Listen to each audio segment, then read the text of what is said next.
Chers collègues, depuis l'agression terroriste du Hamas en Israël, et plutôt que de réagir par le droit et la justice, le gouvernement israélien se déchaîne contre la population palestinienne.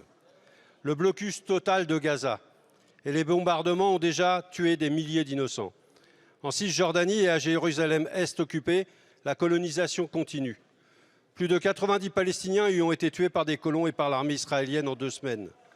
Plus de 600 Israéliens arabes ont été expulsés de chez eux en guise de représailles et des campements de réfugiés sont assiégés par l'armée israélienne. C'est indigne d'une démocratie, pourriez-vous me dire.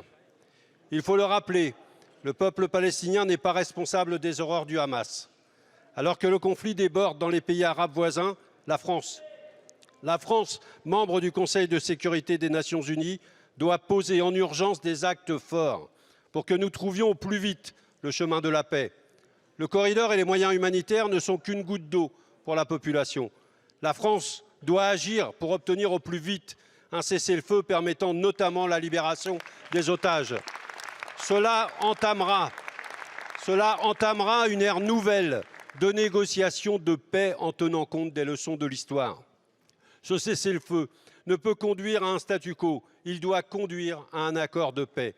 Les pacifistes israéliens, palestiniens ou français le réclament depuis des années et proposent de très nombreuses solutions à mettre en œuvre rapidement. Les paroles des bellicistes n'ont fait qu'empirer le drame. Malheureusement, seuls les morts font réagir. En 2014, notre Assemblée a voté une résolution visant la reconnaissance par la France de l'État palestinien. Près de 10 ans plus tard, il est temps d'y accéder. Le président de la République semble enfin y être prêt. Si la France posait un acte diplomatique de cette ampleur, quel message magnifique et utile pour la paix.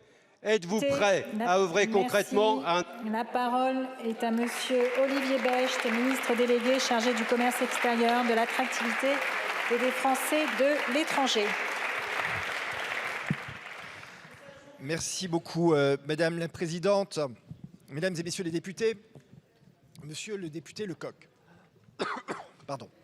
Si la ministre de l'Europe et des Affaires étrangères est absente, et je prie d'excuser, c'est justement parce qu'elle est au Conseil de sécurité des Nations Unies,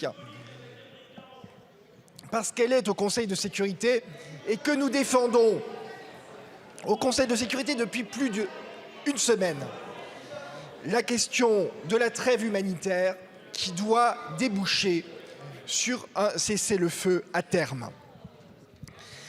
La France a condamné avec la plus grande fermeté les attaques terroristes du Hamas. Nous avons soutenu le droit d'Israël à se défendre et à répliquer de manière légitime dans le respect du droit international, dans le respect du droit de la guerre et dans le respect du droit humanitaire.